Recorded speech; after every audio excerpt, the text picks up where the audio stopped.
Hola, hola, mis queridos alumnos, ¿cómo están?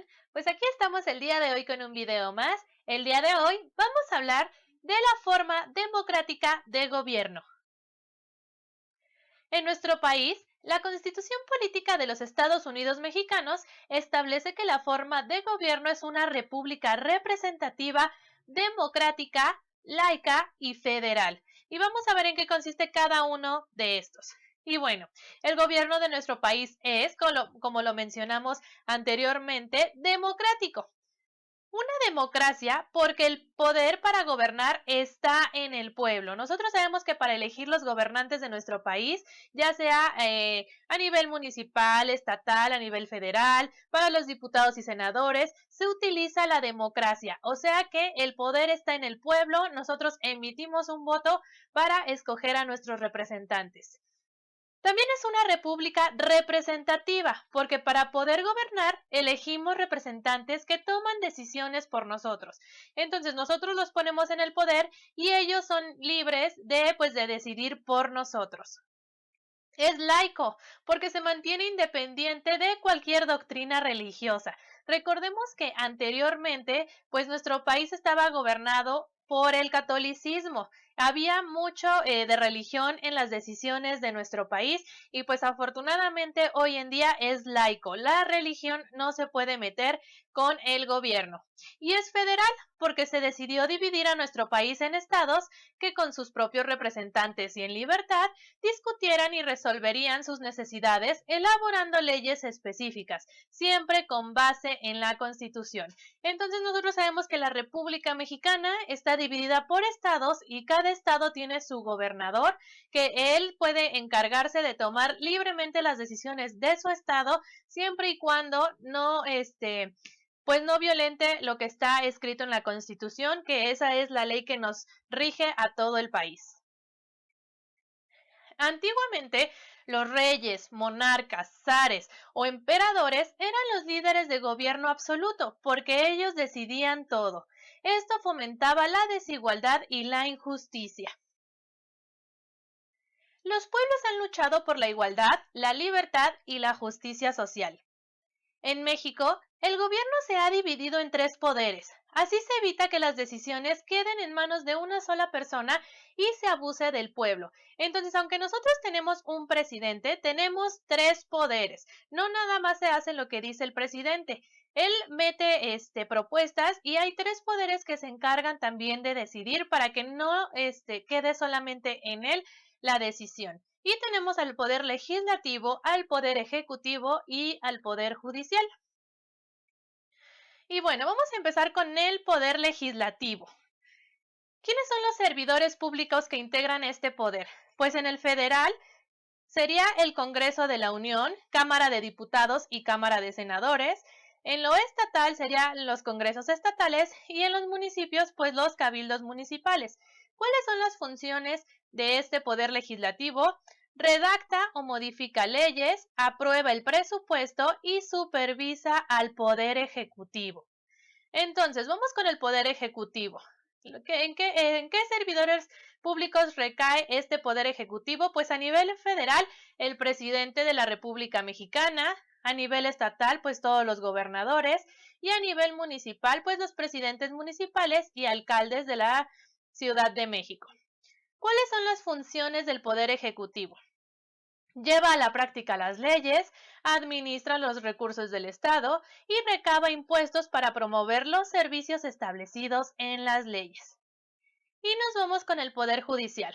¿Quiénes son estos servidores públicos? Pues en el nivel federal, la Suprema Corte de Justicia, a nivel estatal, el Tribunal Superior de Justicia, o sea, los magistrados, y a nivel municipal, los jueces de distrito y los ministerios públicos. ¿Y cuáles son las funciones de este Poder Judicial?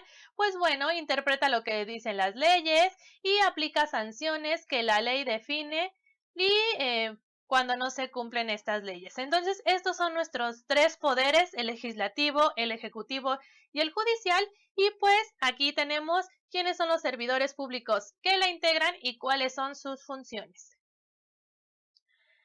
Y bueno, La Comisión Nacional de Derechos Humanos, la CNDH, tiene como principal misión recibir quejas, investigar y determinar responsabilidades en casos en los que personas o grupos consideran que se ha faltado a sus derechos.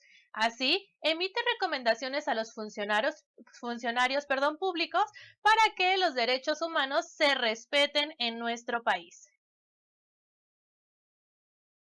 Y bueno, cada vez que actuamos conforme a las leyes, vamos construyendo un estado de derecho. Esto significa que nos acercamos al orden previsto en nuestra Constitución. Los servidores públicos que trabajan en los diferentes organismos e instituciones del gobierno son los primeros que están obligados a exigirse a sí mismos realizar su función con honestidad. Y bueno, aquí tenemos algunos valores, algunas definiciones que deben de tener muy en claro los que dan servicio a la ciudadanía. Entonces, estos servidores públicos lo deben hacer con honestidad. ¿Qué es la honestidad? Pues sensatez y buen juicio, siguiendo lo que la ley indica. También con legalidad, aplicando las leyes tal y como ellas se señala. 3. Imparcialidad, anteponiendo los intereses de la sociedad antes que cualquier interés a favor de personas o grupos. También deben de actuar con responsabilidad, aplicando su conocimiento para cumplir su función lo mejor posible y en el tiempo oportuno. Y número 5, deben actuar con transparencia, informando sus acciones y los recursos empleados para ello. En la actualidad, existen poco más de 300 leyes federales, más de cientos de leyes estatales y reglamentos. Es difícil que los ciudadanos conozcamos con exactitud todas las leyes porque son muchísimas como lo acabo de mencionar. Por eso, una cultura de la legalidad consiste en consultarlas cada vez que planeamos realizar alguna actividad pública. Y bueno, cuando un servidor no trabaja con ética, tenemos aquí estas definiciones. En primer lugar, tenemos el soborno. Un servidor público le pide a un ciudadano dinero o algún beneficio a cambio de cumplir con su función o brindarle un servicio público. Entonces, el servidor público está para servir a la sociedad, pero pues cuando comete este acto de sobornos, les pide aparte dinero a las personas para hacer su trabajo. Tráfico de influencias. Cuando un servidor público, empleado las funciones de su cargo, interviene ante otro funcionario para obtener un beneficio o causar un perjuicio. Entonces, por ejemplo, si yo trabajo en el municipio y tengo algún problema, pues yo utilizo este tráfico de influencias, yo me aprovecho de que conozco a los que están a mi alrededor y entonces les pido que mi caso lo pongan hasta el frente para que me atiendan más rápido que a los que ya estaban formados. A eso se refiere el tráfico de influencias. Tenemos también el desvío de recursos. Un servidor público emplea bienes del gobierno para otros fines que no son los señalados administrativamente. O sea que el dinero que está destinado para ayudar al pueblo, pues me lo quedo yo para mis propios beneficios. Y tenemos por último el nepotismo. Un servidor público le asigna trabajo en el servicio público a un familiar o pariente en ocasiones para hacer negocios o recibir un beneficio. Entonces, si yo soy la encargada de algún área del municipio y yo meto a toda mi familia a trabajar, a eso se refiere el nepotismo.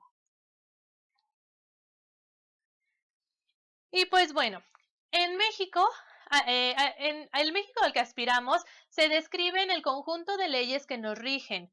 Por eso es muy valioso exigir que se cumplan, así como adoptar una cultura de honestidad y respeto a la legalidad.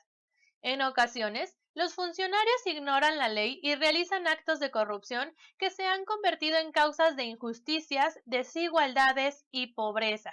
Se supone que los servidores públicos deben de ser los primeros que actúen con valores, que actúen a beneficio de una sociedad y muchas veces por no conocer la ley o más bien no quieren seguir la ley y pues realizan estos actos de corrupción para beneficiarse ellos mismos y pues en lugar de luchar por la igualdad ante todos los mexicanos, pues se convierten en personas que están alterando los valores de nuestra propia patria y cometen injusticias, desigualdades y pues también alimentan más la pobreza que vivimos en México.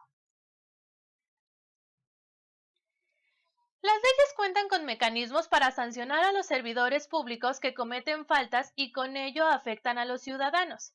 Existen dos mecanismos para impugnar actos injustos de los servidores públicos. Existe la denuncia y existe la queja. Pero antes de pasar con lo de la denuncia y la queja, ¿qué es impugnar? Pues bueno, impugnar es solicitar que se cancele una decisión oponiendo razones que demuestren que es injusto o que es ilegal. Y pues bueno, decíamos en la diapositiva anterior que hay dos mecanismos para poder evidenciar a estas personas, a estos servidores públicos que no están haciendo lo que les corresponde. Y entonces tenemos primero la denuncia. Se presenta cuando alguna autoridad falta a la ley, así se investigarán los hechos y se aplicará una sanción a quien corresponda. Y también existe la queja, que se presenta cuando la falta o la ley afecta los derechos de un ciudadano. Entonces es muy importante que si vemos que un servidor público no está actuando con legalidad, con honestidad, pues se presente o una denuncia o una queja para que poco a poco podamos ir respetando las leyes y que podamos llegar a una sociedad totalmente justa e igualitaria. Entonces, pues hasta aquí el video del día de hoy. Espero que les haya quedado claro el tema y nosotros nos vemos en el siguiente video. Yo les mando muchos besos. Bye.